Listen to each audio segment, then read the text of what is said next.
Hey, what's up, YouTube, and welcome back to the Barlo Zone, home of the one and only Demon Hunter King Kaido, himself sent to Azeroth. How's everybody doing today? I hope y'all are doing good. I just posted on my Tumblr. I was getting a lot of interactions with my content over there, right? And it looked like November 22nd was the last post before today's post.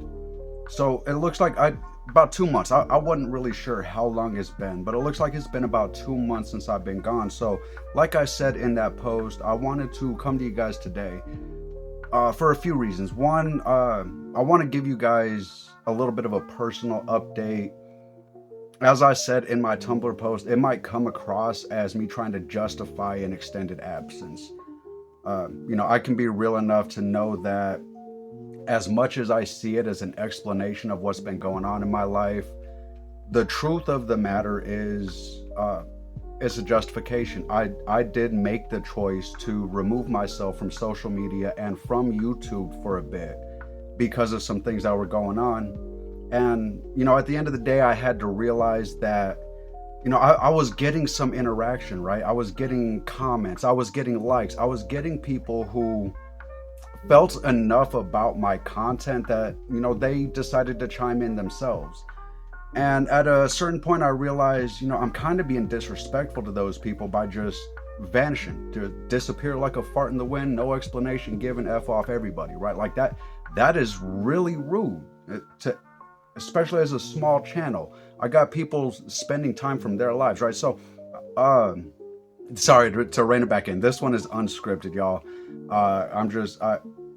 I do have a theory, as I pointed out in my Tumblr post at the end of the video.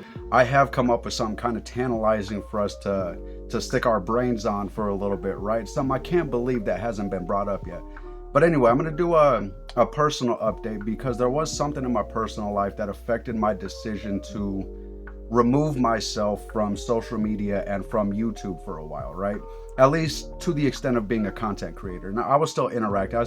There are a lot of creators that I really enjoy watching, right? There's even been a couple streamers that I've started, paying a little more attention to. I'll get into that later. Secondly, I would like to provide a channel update. Just so, fair warning, if anybody joined because of the One Piece exclusive content, I want y'all to have a heads up of what I am going to be doing with my channel going forward. Because One Piece exclusive was never my intent. It's just the biggest love I have in the nerd culture sphere, right? Like, there isn't anything in gaming, anime, manga, comics, movies, nothing. Like, there's nothing that holds a candle to my love for One Piece, right? So that just kind of happened naturally. That wasn't because of anything, fan reactions to videos, anything like that. One of the most fun videos I've made since returning to the platform was actually a DC based video. When James Gunn first took over and announced the Gods and Monsters chapter of the new DCU, right? Like, I made a video about that because I had a theory. That's what I do. I analyze stuff. I like to critically think about these topics I love, manga, anime, games, movies, comics, all this stuff. I just like to think about it, analyze it, and try to figure out where the story's going to take me. So, dude, that was one of the most fun videos I have because, I've never been a big DC fan. To anybody who knows me, y'all know I've been Marvel all the way since I was a kid.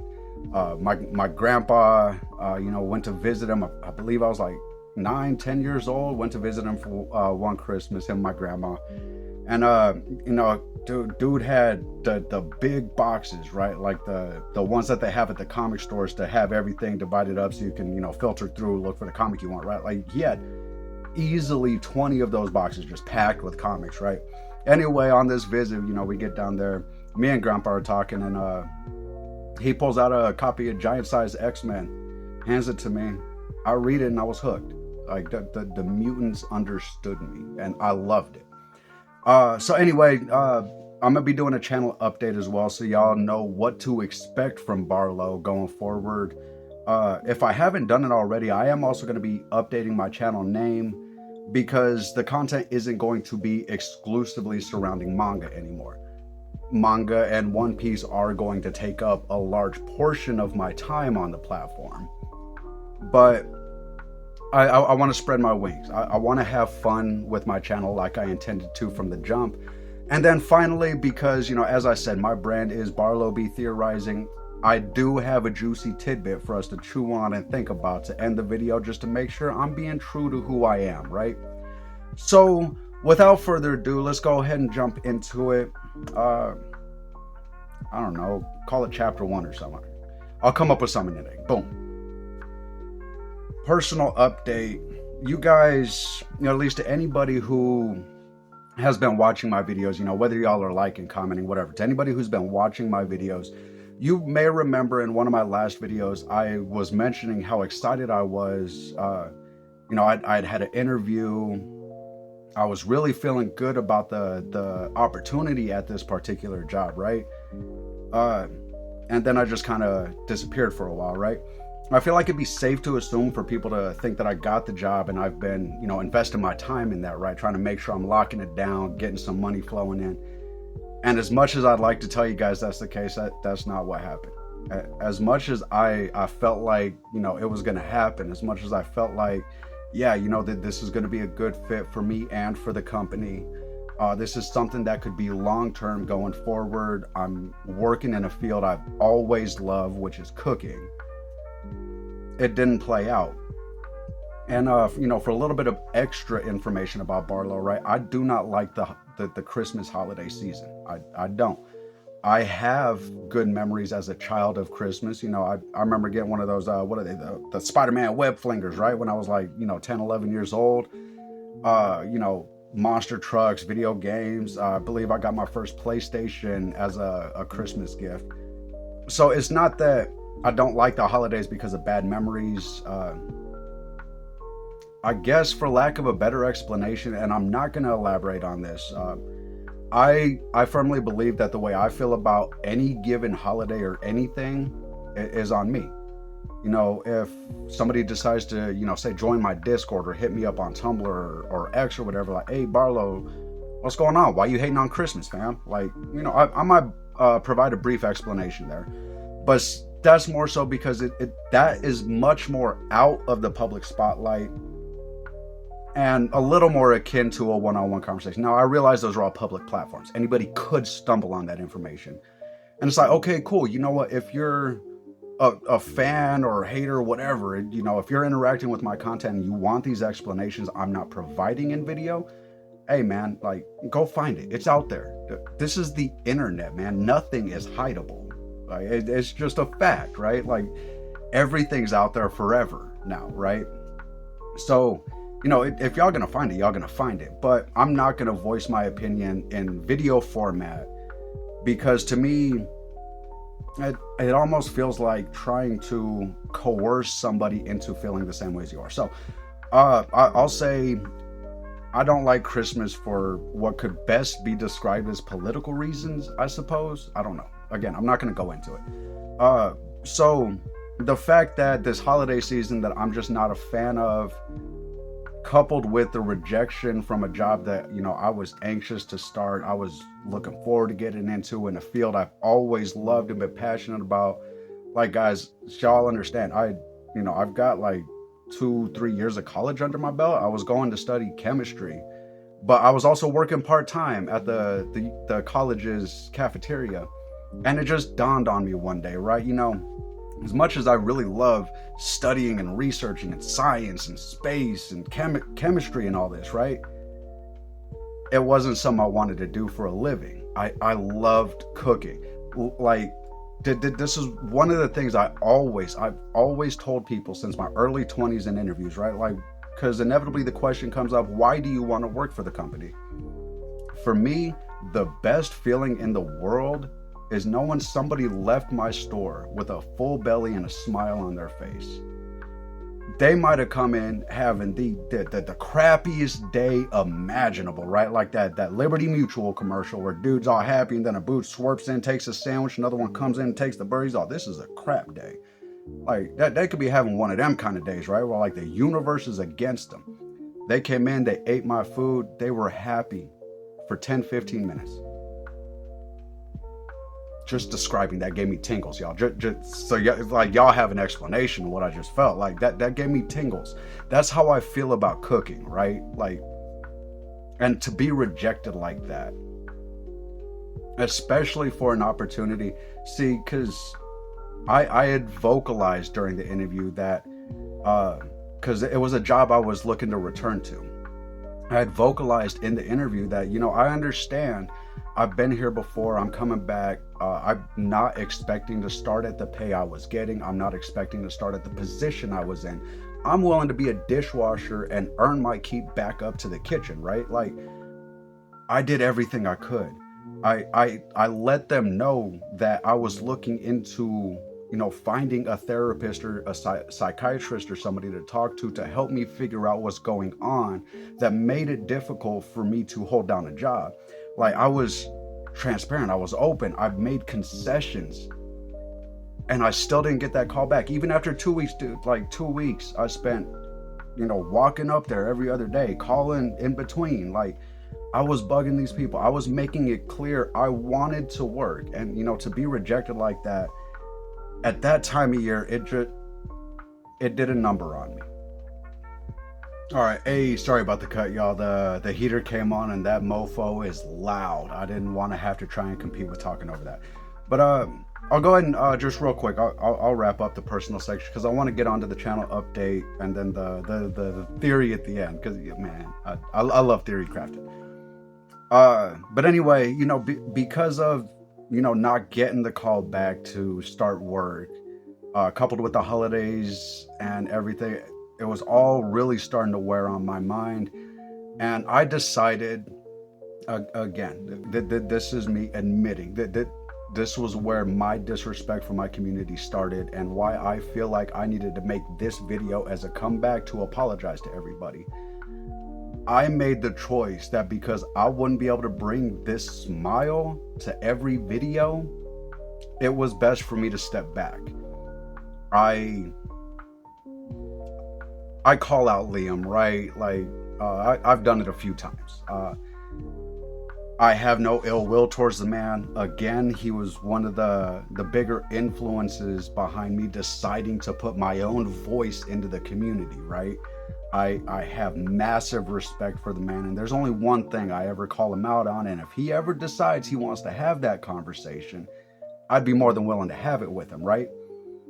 But, I didn't want anything to start feeling like it was ill-intended because, I didn't have my smile.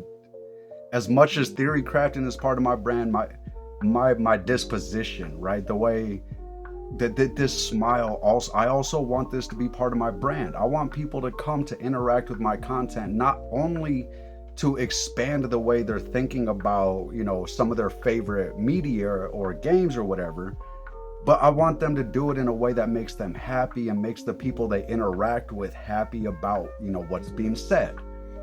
Because, again, this is the internet. There's already enough hate out there. I'm going to get people who hate on me because I insist on being in a cheerful disposition. It's the way of the world, right? So why would I want to contribute to that? So because I realized that my mental state where I was going to make it difficult for me to maintain the upbeat personality, the smile and all that, to keep my depression from affecting other people, I decided just to back out. Like, guys, understand, I uninstalled Tumblr. Like, because of everything that happened, I had basically dissolved to just fall off the face of the content creating sphere. I understand, I was a very small speck on the edge of that sphere. I'm probably never going to be anything big on this channel, but this was always just supposed to be for fun, right? For people to gather, talk about their wildest theories, maybe even share some fan fiction as long as it's identified as fan fiction. There's that line again, right?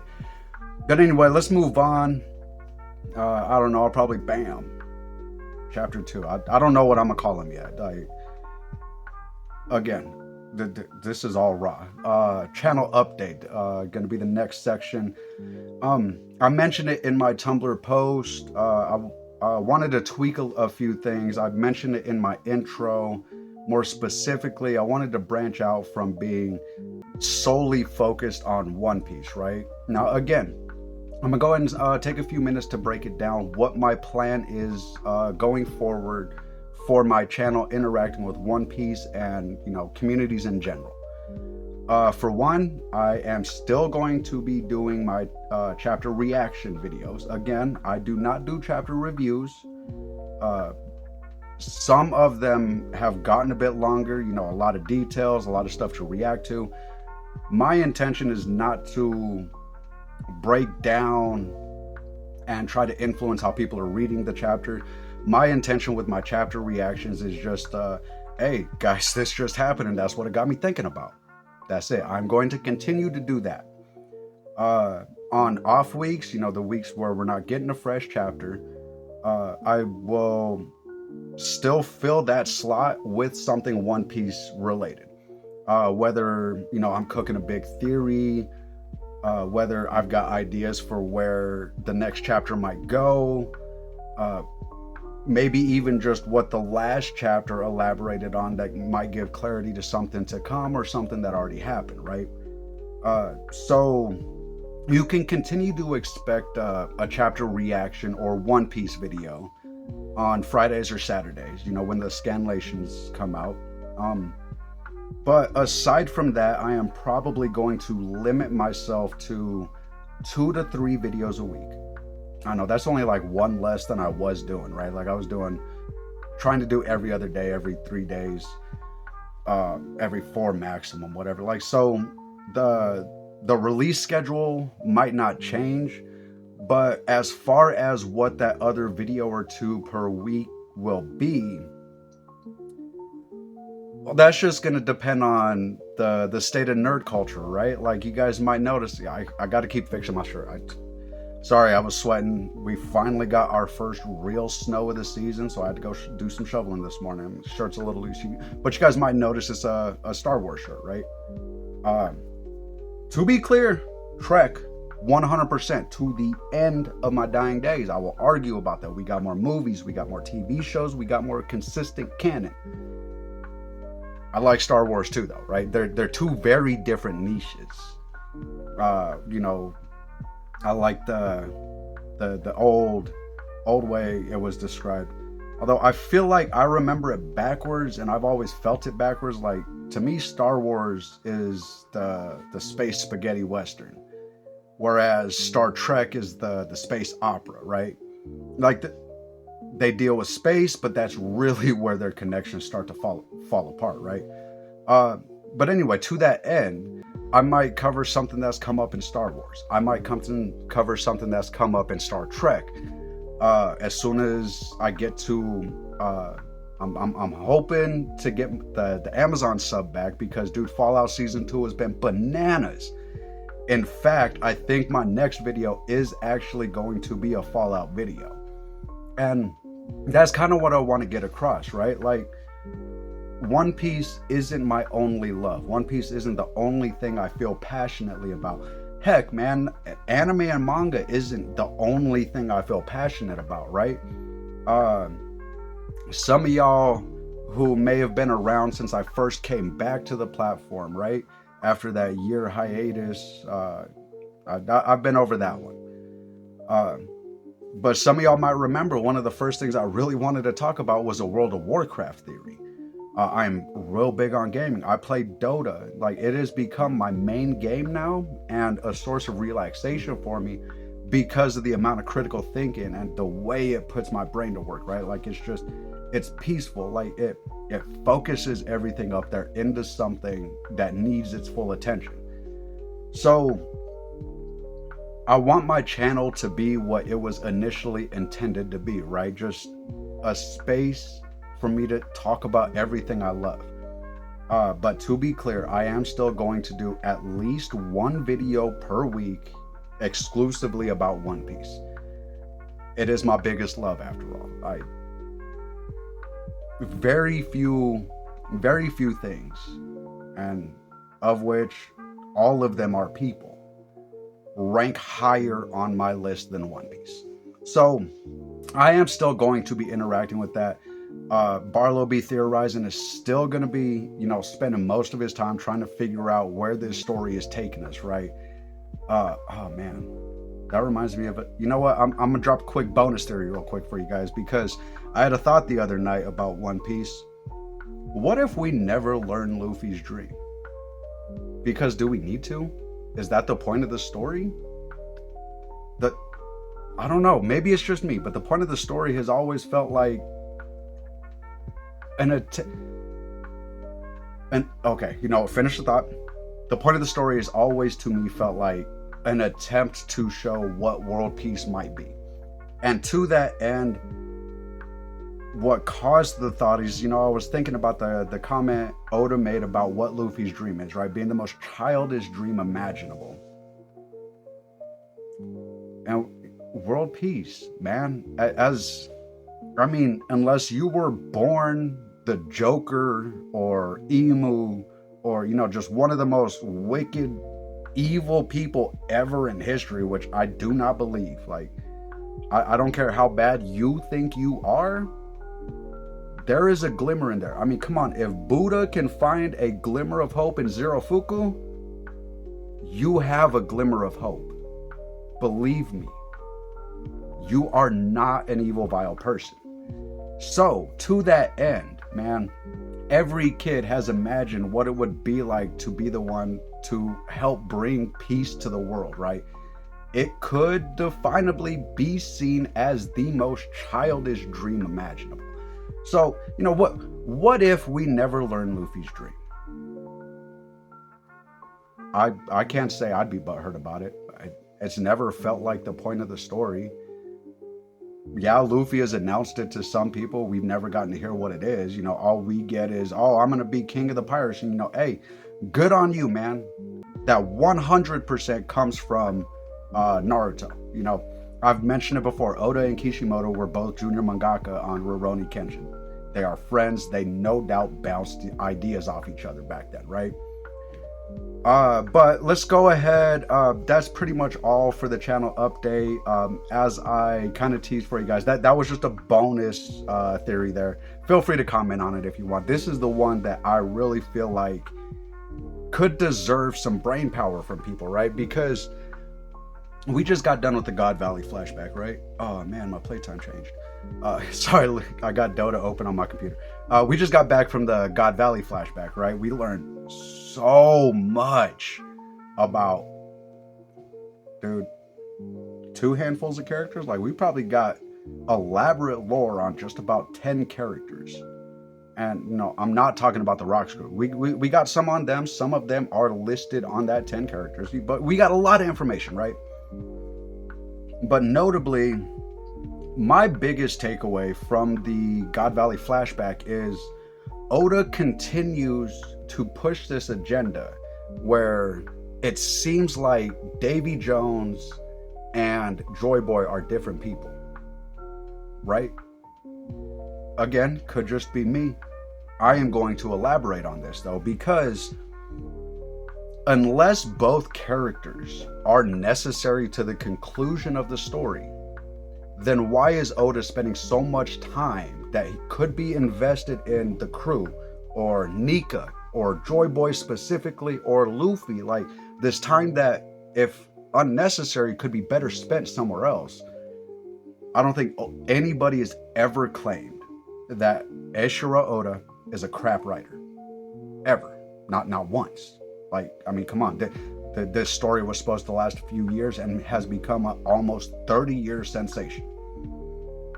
He's not a bad writer. So, he's not about to waste time on an idea that's not relevant to the end of his story when he knows he's approaching the end of his story.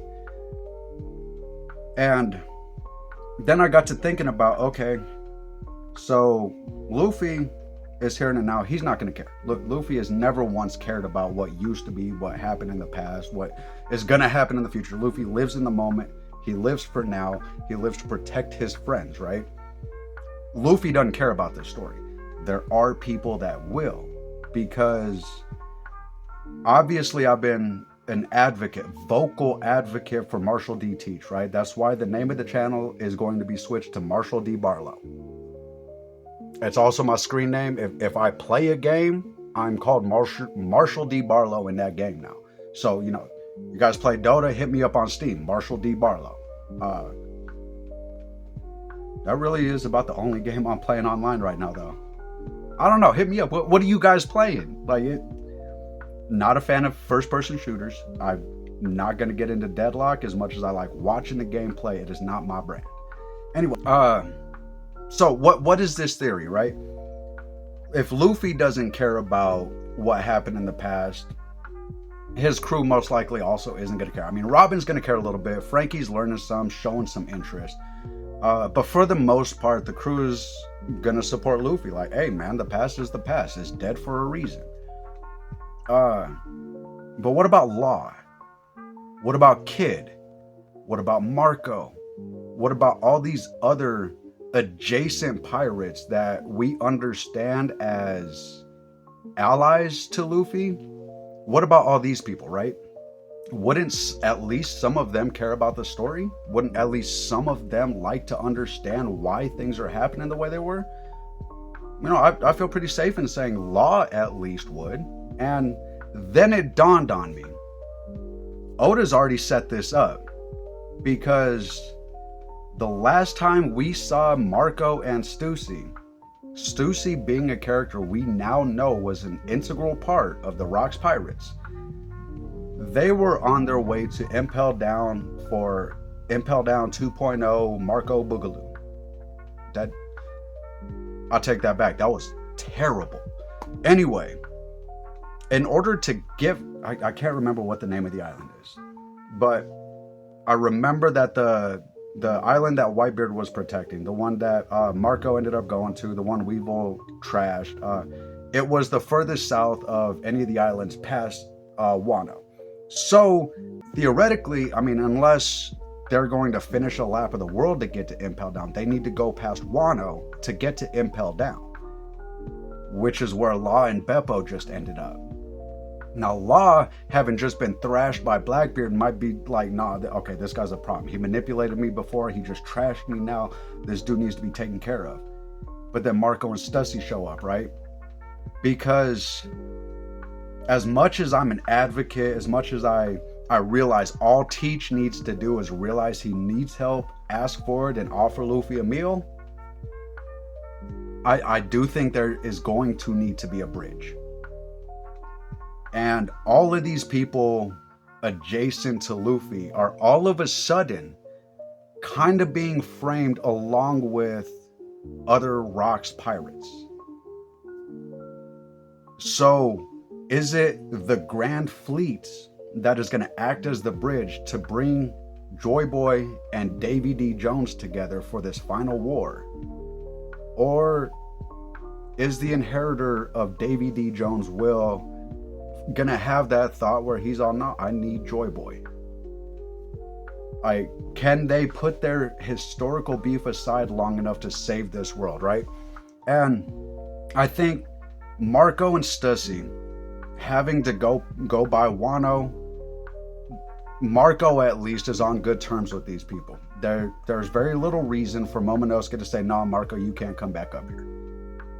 If Marco wanted to stop and resupply, Momo's gonna be like, yeah, come on, hey, you want to have a party? And then they move on. But that gives them time to run into Law and Beppo. And then to Kid, yes, I have vocally advocated the fact that Kid is dead. Oda is the king of the fake out death. I understand that, so I hold on to the possibility that he's coming back.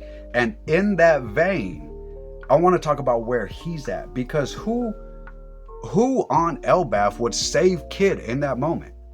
Like who? The Giants? The people who are aligned heavily with Shanks, the one that took this man out? They're really about to betray the guy who's helping protect them, who brought in the cursed child and, imprisoned them? Are they really about to turn on this man? Nah. But Scopper Gaban was there. A man who Shanks has respect for. A man who could do something and Shanks would understand, like, okay, there has to be a reason here. A man who has wisdom and knowledge. If Kid survived, Gaban saved him. And it was because Kid is part of the piece of this bridge that is going to link Marshall D. Teach with Monkey D. Luffy to secure the dub for this final war. Anyway, this one's getting a little longer than I thought. In my post, I elaborated about 20 to 25 is what I thought it was going to be. I'm going to go ahead and end it there. Let me know what you guys think in the comments. Either about the bonus theory, are we ever going to figure out Luffy's dream, or about, you know, the one I wanted to talk about. What is this play that Oda's making with the Grand Fleet and the remnants of the Rocks crew? There's something going on here. As always, though, friends, I hope y'all are having an amazing day. Thank you for joining me today, giving me an opportunity to apologize and offer some explanation of what was going on. You know what? I am sorry, y'all. I am sorry that I abandoned you the way I did. And I want y'all to know I am looking into making sure that that never happens again, that I can keep my mental fortitude in a place where I can continue to bring you guys content on a regular basis, right? But I hope y'all have a great day. As always, much love, friends.